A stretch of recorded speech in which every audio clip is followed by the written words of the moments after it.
Hello everyone, welcome to Kautilya academy. आज फिर मैं आपके सामने 7 फरवरी का करंट अफेयर्स लेके उपस्थित हुआ हूँ।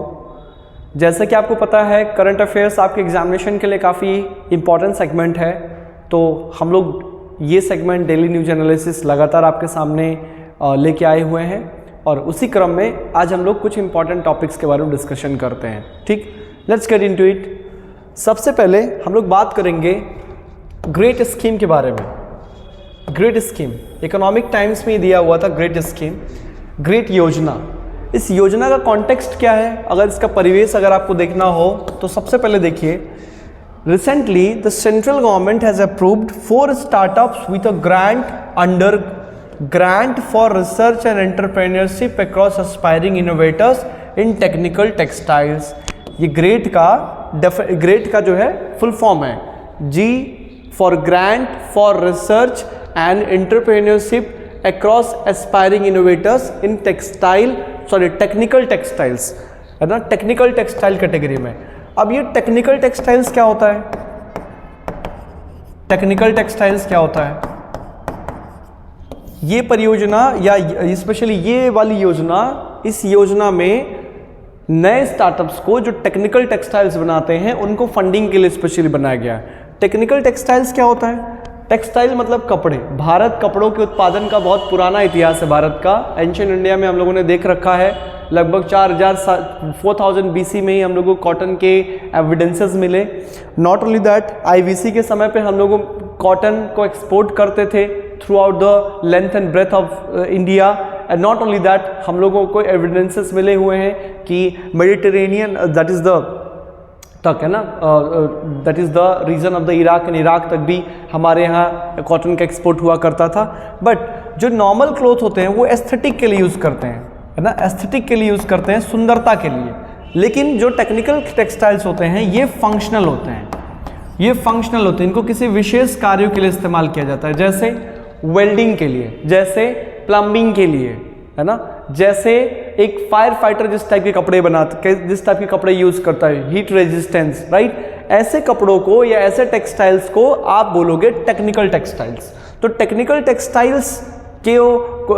टेक्सटाइल्स को बढ़ावा देने के लिए और इस फील्ड में मेक इन इंडिया जैसे स्कीम को, मेक इन इंडिया जैसे प्रोजेक्ट को इंटीग्रेट करने के लिए ये ग्रेट स्कीम लाया गया है, राइट। इसके बारे में बात करते हैं, क्या क्या है इसमें। अगर इसके बारे में बात करेंगे तो ये अगस्त 2023 में इसको लॉन्च किया गया था, अगस्त 2023 में। इसका मकसद था कि startup ecosystem in technical textiles in India विकसित किया जा सके। इसका उद्देश्य भारत में तकनीकी वस्त्रों में स्टार्टअप इकोसिस्टम विकसित करना था। नॉर्मल ट्रेडिशनल टेक्सटाइल में हम काफ़ी आगे हैं, लेकिन उसके साथ साथ जो नए एमर्जिंग कॉमर्शियल इकोसिस्टम है जिसमें हम टेक्निकल टेक्सटाइल्स को भी विकास कर सकें।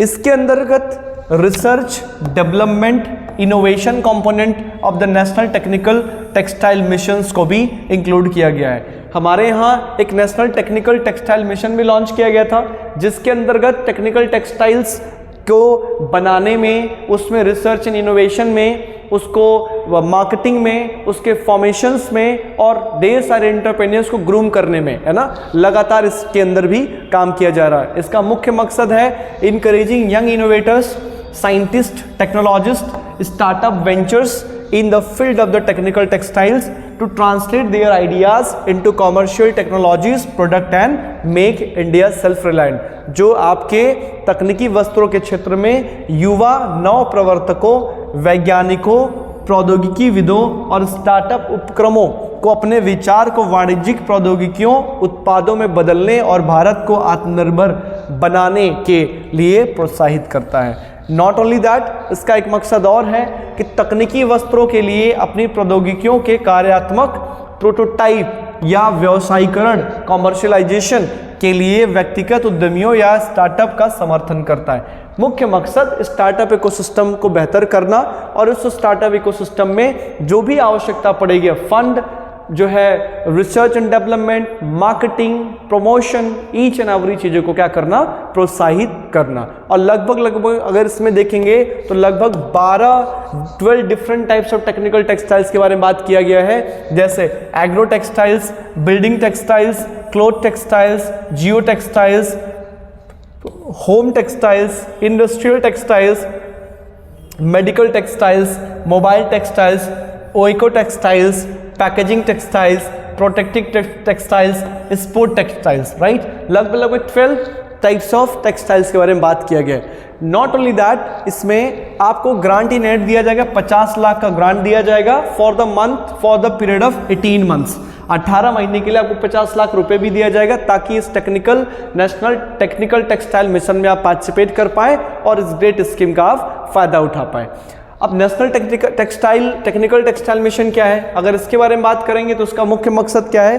भारत टेक्सटाइल में तो काफ़ी आगे बढ़ रहा है, लेकिन टेक्सटाइल के साथ साथ जो new trend of technical textiles बन रहे हैं, उसमें भी, उस मार्केट में भी हम अपने आप को पेनिट्रेट करना चाहते हैं, राइट। इंडिया को ग्लोबल लीडर बनाना है टेक्निकल टेक्सटाइल्स में। इस मिशन का एक बहुत इंपॉर्टेंट जो है टारगेट है। Components of the national textile missions, इसके कंपोनेंट्स क्या क्या हैं। The first one is the research, innovation and development. Second, promotion and market development. Third, export promotion. Fourth, education, training and skill development. और fifth one अगर आप देखेंगे, ये ministry of textile इसका नोडल मिनिस्ट्री है, जिसके अंतर्गत ये काम करता है। तो ये ग्रेट स्कीम का मुख्य पर्पज है टेक्निकल टेक्सटाइल के प्रोडक्शन, इंप्रूवमेंट और कॉमर्शलाइजेशन के ऊपर काम करना और इस नए मार्केट को जो है कैप्चर करना। नेक्स्ट आपके पास नेक्स्ट इशू है कंजर ट्राइब के बारे में, है ना। कंजर ट्राइब के बारे में ये प्रीलिम्स के लिए बहुत इंपॉर्टेंट इशू है। और प्रीलिम्स में ऐसे क्वेश्चंस स्पेशली पूछे जाते हैं कि ये फला जो ट्राइब है ये किस रीजन से बिलोंग करता है, कंसिडर द फॉलोइंग स्टेटमेंट जैसे क्वेश्चंस आपके पास आते हैं। तो इसको हम लोग पिक करते हैं। Recently a teenage member of the Kanjar nomadic tribe was beaten to death by his fellow tribe members near Chainpur Bazar in the east Champaran district of Bihar. एक घटना घटा है हाल ही में, बिहार के पूर्वी चंपारण जिले के चैनपुर बाजार के पास कंजर खानाबदोश जनजाति के एक किशोर सदस्य की उसके साथी जनजातियों के सदस्यों ने पीट कर हत्या कर दिया। अब मुद्दा ये होता है कि कंजर कौन है। कंजर क्या है, जनजाति है। ये खानाबदोश जनजाति है, नोमैडिक ट्राइब है। कहाँ रहते हैं ये, झुंड में रहते हैं, नॉर्थ इंडिया में पाए जाते हैं, कश्मीर में पाए जाते हैं एंड पाकिस्तान में पाए जाते हैं। इनका अगर मुख्य एरिया अगर देखेंगे तो खासकर ये इंडस रिवर वैली, सिंधु घाटी के पास और पंजाब के क्षेत्रों में ये आपको ज़्यादा फैलाव मिलेगा। और इनके साथ किया क्या गया है अगर इनके बारे में देखेंगे तो 1871 का क्रिमिनल्स एक्ट, 1871 में अंग्रेजों के द्वारा क्रिमिनल ट्राइब एक्ट लाया गया था। क्रिमिनल ट्राइब्स एक्ट लाया गया था, जिसमें जब जनजातीय संघर्ष हो रहे थे तो अंग्रेजों ने जनजातीय संघर्ष को दमन करने के लिए उनको अपराधी की कैटेगरी में रख रखा था। फाइनली जब हम आज़ाद हुए 1947 में तो हमारे फर्स्ट प्राइम मिनिस्टर ने इनको कंजर ट्राइब्स को डिक्रिमिनलाइज किया, मतलब कि आपराधिक जो छवि है, आपराधिक जो टैग लगा हुआ था उस टैग को हटाने का काम किया। इसमें जनसंख्या के बारे में अगर बात करेंगे तो लगभग 5000 के आसपास कंजर पाकिस्तान में और उससे ज़्यादा आपको नॉर्थ इंडिया में मिलते हुए दिखेंगे, ठीक। और इनके एक्चुअल में इनके सेंसस या डेमोग्राफिक के बारे में हमें कोई खास इन्फॉर्मेशन वैसे तो नहीं मिलती है। इनके काम के बारे में अगर बात करेंगे तो ये लोग खानाबदोश हैं, तो मेनली क्या होगा, जो भी ऑब्जेक्ट्स को एक जगह से दूसरी जगह ले जाके ट्रांसपोर्ट करने का मुख्य इनका मुद्दा रहता है। ये काफिले में ट्रांसपोर्ट करेंगे और इनके काफिले को म्यूल ड्रॉन कार्ट्स को रेहरा भी कहा जाता है। खच्चड़ों में अपने वस्तु सामानों को क्या करते हैं, एक जगह से दूसरी जगह ट्रांसपोर्ट करने का काम करते हैं। मेनली इनका मुख्य अगर कार्य कहेंगे तो हंटिंग है, जो खानाबदोश जनजातियां करते हैं, hunting, fishing, basket weaving and entertainment, है ना, शिकार करना, मछली मारना, टोकरियां बनाना और मनोरंजन कराना। कई सारे भाषाओं की इनको जानकारी है, जिस क्षेत्र में रहते हैं उन कई सारी भाषाओं के जानकार हो जाते हैं। जैसे आपने देखा कि नॉर्थ इंडियन रीजन में तो हिंदी, उर्दू, पंजाबी एंड सिंधी, इन भाषाओं का जानकारी इनको मिलता है। और इसके साथ साथ जो इनका मुख्य भाषा है कंजरी, कंजरी भी एक तरीके से इनका मुख्य भाषा है, जो इंडो आर्यन मतलब प्राकृत भाषा और रोमानी भाषा इन दोनों के मिश्रण से कंजरी भाषा भी बना हुआ है। और इनका एक डांस फॉर्म है जिसको आप चक्री बोलते हो, चक्री। चक्री इनका एक बहुत पॉपुलर डांस फॉर्म है या फोक डांस है। तो इसके बारे में, कंजर ट्राइब के बारे में आपको जानना बहुत ज़रूरी है, जो क्वेश्चंस यहाँ से प्रीलिम्स के लिए बनाए जा सकते हैं। ठीक, एक और इम्पॉर्टेंट इशू आपके सामने लाया गया है डंकी रूट के बारे में। ये हम लोगों ने उठाया हुआ इकोनॉमिक टाइम्स से। इकोनॉमिक टाइम्स में ये मुद्दा काफ़ी जो है प्रमुखता से इसको पेश किया गया है। What is dunki route? अगर आप लोगों ने ध्यान दिया होगा तो लास्ट ईयर एक मूवी आई थी डंकी। ये डंकी है क्या? भारत के ढेर सारे युवा अच्छे करियर के तलाश में देश को छोड़ के जाना चाहते हैं। वो यूरोप और अमेरिका जैसे विकसित देशों में अपने करियर को सेटल करना चाहते हैं, जिसके लिए वो एंट्रेंस एग्जाम्स देते हैं, अंग्रेजी के ढेर सारे प्रतियोगी परीक्षाएं हैं उसके लिए देते हैं, वीज़ा अप्लाई के लिए करते हैं, लेकिन किसी कारणवश उनको वीज़ा नहीं मिल पाता है। जब वो वीज़ा मिलने में फेलियर होते हैं तो वो इलीगल तरीका से इन रीजन्स में जाना चाहते हैं। वो ढेर सारे दलाल, ढेर सारे सिंडिकेट और गैंग्स के संपर्क में आते हैं, जो उन युवाओं से बहुत मोटे रकम जो है मांगते हैं। ये युवा गुजरात, पंजाब, हरियाणा जैसे क्षेत्रों के हैं, जो अपना घर जमीन बेचकर कई बार वो फंड इकट्ठा करते हैं और बहुत ही जानलेवा तरीके से कई नेशंस के थ्रू पास करते करते ये अमेरिका पहुंचने की कोशिश करते हैं। इसमें बहुत कम लोग जो है सफल होते हैं। वो सारी कहानी, वो जितनी कहानियां हैं उसको इस मूवी में दिखाया गया है। तो आप लोग उसको एक बार देख सकते हैं अगर आप असल मर्म समझना चाहें। दूसरी बात, अभी आपने रिसेंटली देखा होगा कि डोनाल्ड ट्रंप प्रेसिडेंट बनते ही डोनाल्ड ट्रंप ने ढेर सारी इलीगल माइग्रेंट्स को उनके स्वदेश वापस भेज रहे हैं, जिसमें कुछ भारतीयों को लदा हुआ यूनाइटेड स्टेट्स आर्मी का जो एयरफोर्स का एक प्लेन था वो रिसेंटली कल अमृतसर में उतरा, जहां पे कुछ भारतीय जो है वापस लाए गए। अब हम लोग यहाँ पे बात करेंगे, ये आखिर में मुद्दा हाईलाइट क्यों हो रखा है। इसमें अगर देखेंगे तो Delhi has emerged as a major transit hub for illegal immigration, दो dunki routes to the US with a 100% surge in arrest of agents and facilitators in 2024।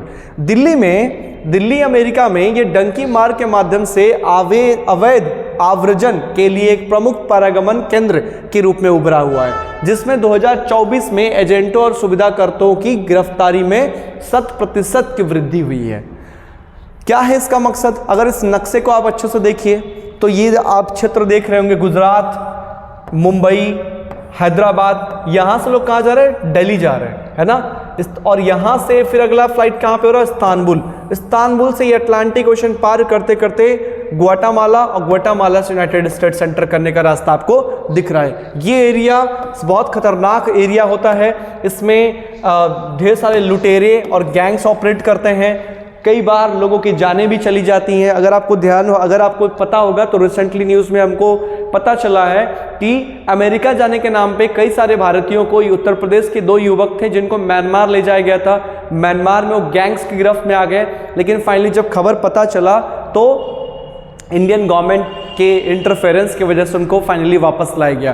तो ऐसे जो कई सारे ऐसे मुद्दे हो रहे हैं जिसके वजह से काफ़ी सारा जो है डिस्टर्बेंसेस क्रिएट हो रहा है। अगर इसमें आप बात करेंगे तो इलीगल माइग्रेंट्स अगर बाय द वे पहुंच भी जाते हैं तो किन कामों में इनको यूज़ किया जाता है? इनको काम जैसे car washing, window cleaning, sales person in shops, workers at working at farm, at petrol pump, as plumber, इस टाइप के जो है इनको काम भी मिलते हैं।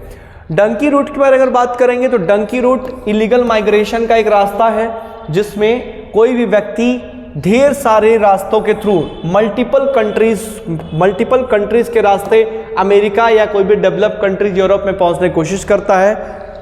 वो बचते बचाते जाने की कोशिश करता है ताकि किसी जगह पे पकड़ा ना जाए। इसके फीचर्स अगर देखेंगे तो सबसे पहला फीचर इसका क्या है? Indirect travel. इसमें डायरेक्ट जाने का रूट नहीं है, आपके पास वीजा नहीं होता है कि आप सीधे जो है यूनाइटेड स्टेट्स जा पाएं। सेकेंड, आपके डॉक्यूमेंट अक्सर क्या होते हैं? फेक होते हैं, जिसमें नकली जो है वीजा पासपोर्ट्स आपके पास होते हैं, इमिग्रेशन स्टैम्प्स होते हैं। तीसरा अगर इसका फीचर देखेंगे, सिंडिकेट नेटवर्क्स, इसमें ऑर्गेनाइज एजेंट्स का एक नेटवर्क होता है जिसके थ्रू लोग जाते हैं। अब इसका इम्पैक्ट क्या होगा? इसका सबसे पहला इम्पैक्ट अगर देखेंगे, सबसे प्रभाव अगर देखेंगे सबसे पहले एक्सप्लॉयटेशन ऑफ माइग्रेंट्स, ये जो प्रवासी हैं इनका एक्सप्लॉयटेशन बहुत बुरी तरीके से होता है, क्योंकि ये इनको फाइनेंशियली एक्सप्लॉइट किया जाता है ना, इनको गलत रास्ते बताए जाते हैं, जैसे अमेरिका बोल के इनको गल्फ भेज देना, अमेरिका बोल के इनको साउथ ईस्ट एशियन नेशंस में भेजना, ऐसे इंस्टेंसेस भी हमको देखने को मिला है। सिक्योरिटी रिस्क काफी ज्यादा आपको देखने को मिला है, राइट, सिक्योरिटी रिस्क काफी ज्यादा होता है। तीसरा, अपने एसेट्स को यहाँ सेल करके लोग एक बहुत बड़े आर्थिक संकट में भी आ जाते हैं, राइट। तो ऐसे कई सारे संकटों की वजह से और हम लोग इस मुद्दे को बहुत प्रमुखता से उठाते हैं। ये आपके मेंस के कई इंपॉर्टेंट क्वेश्चंस भी बन सकते हैं, प्लस प्रीलिम्स में भी यहाँ से क्वेश्चन बनने के चांसेस काफ़ी ज़्यादा होते हैं। तो आप लोग प्लीज़ करंट अफेयर्स के सेगमेंट को देखते रहिए, आप हमारे चैनल को लाइक एंड सब्सक्राइब करिए और अच्छे तरीके से आप न्यूज़पेपर रीडिंग करते रहिए। कल फिर हम लोग दोबारा से आपके सामने नए सेगमेंट के साथ उपस्थित होंगे। Thank you everyone.